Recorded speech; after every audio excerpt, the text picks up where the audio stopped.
Очередной одиночный пикет за свободу Марии Пономаренко. В этот ненастный день, субботний, мы обращаемся к гражданам России включиться в борьбу за судьбу Марии. Сейчас она находится в штрафном, я не знаю, штрафном или изоляторе, или другое закрытое помещение. Вот. Отбывает срок за, я бы сказал так, за общественную активность, за пацифизм. Вот такие вот, если так все очистить, этот судебное дело. Я был на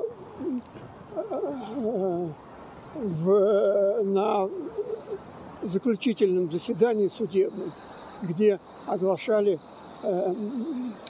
приговор Марии Пономаренко. Тягостное впечатление оставило это заседание. Смотришь на крепких, сильных мужчин в бронежилетах, которые там присутствуют. Смотришь на Марию, которая сидит в зарешетченной металлической клетке и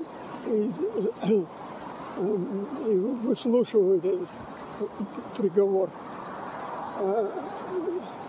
Я не знаю, кому нужно еще называть, каким сильным мира сего обращаться.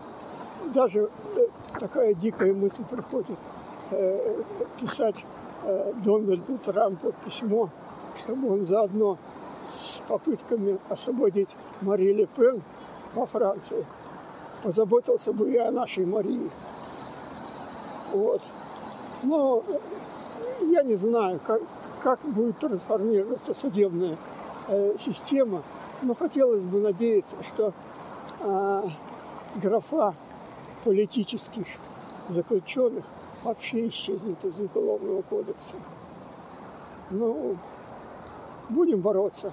Всего вам хорошего. Я сегодня вышла в пикет напомнить людям о том, что у них есть права. Смотришь на людей, и кажется иногда, что люди просто забыли о том, что у них есть права, которые нужно отстаивать, реализовывать, не бояться. Я была на последнем слове у Марии Пономаренко, и это было одним из важных вещей, которые она сказала. Она сказала, чтобы все люди обязательно читали Конституцию. Обязательно в каждом доме должна быть Конституция. Найдите вечер, откройте, почитайте ее сами с детьми, почитайте и поймите, что у вас есть права, и не нужно бояться. Вы можете свободно говорить, выражать свои мысли, думать, что хотите. Слава Богу, ее еще никто не отменил, и у вас есть право говорить все, что вы считаете нужным. За это вас никто не посадит. У нас разрешены одиночные пикеты по всей стране. Поэтому выходите, никого, ничего не бойтесь, отстаивайте, реализовывайте свои права. Все будет хорошо.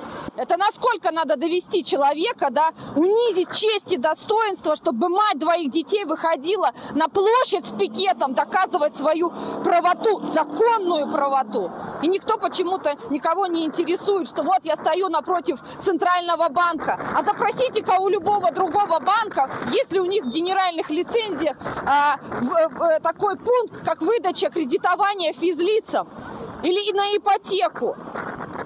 Ипотека существует у нас только в рекламе, а КВЭД у них посредничество, эмиссия чужих денег. Так что же они с нас требуют? И дело-то не в том, что кто они, как они, а именно в том, что банк, конкретно в нашем случае, просто потерял эти деньги, а я должна доказывать и бегать везде о том, что я вносила эти деньги, они есть в системе банка, просто очень тщательно скрыты. И мать двоих детей должна вот так вот отбиваться и бегать по инстанциям, и снова все легло на мои плечи. На какой стадии наше дело на сегодняшний момент, с начала марта, вообще неизвестно. Никто не оповещает, не поддерживает, до сих пор никакая правовая помощь не оказана, к сожалению.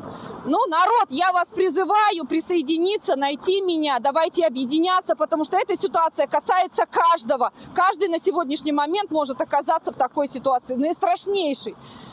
по подложным документам, по системной ошибке или еще каким-то образом вы можете оказаться без единственного жилья. Вместе мы сила.